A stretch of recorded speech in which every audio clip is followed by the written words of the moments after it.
A guide to buses. If, like me, you're from Surrey, you might have seen these things about and wondered what are they for and who uses them. Well, I'm going to fill you in. They're basically like Ubers, but they go where they want, when they want, and you have to fit in around them. The thought of getting a bus scared me, but despite having an Uber rating of 4.89, no driver would accept my fare, so I had no option but to Google how to use a bus and then hope that no one I knew saw me waiting at the bus stop. I didn't use the shelter provided because I didn't want to be cornered and then attacked by other bus users. And this particular bus stop was opposite a branch of the LIDL, which made it even clearer in my mind I would be a victim at some point. Good and bad news as the bus arrived. The bad news is it was going to Croydon as its final destination, raising my anxiety even further, but the good news is it was only a single decker. I've since found out that buses also come in a double decker variety, but you want to avoid these as the top floor is only used by drunks, criminals and older school children who can say really mean things. As I got on the bus, there were red flags everywhere. Words like emergency were stuck to every wall and signs talking about not abusing the staff.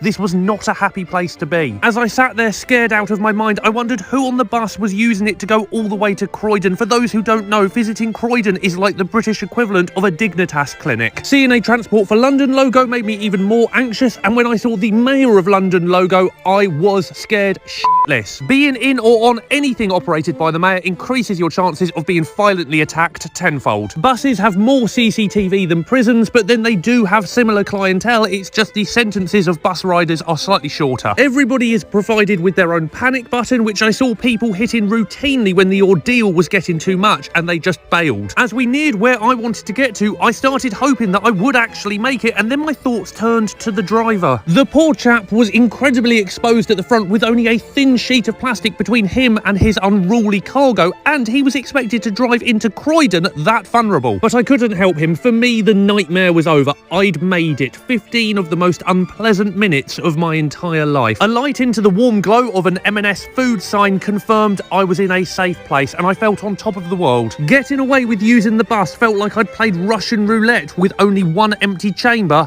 and I'd won. Overall, I give buses 0 out of 10. Yes, I'd got to where I wanted to go on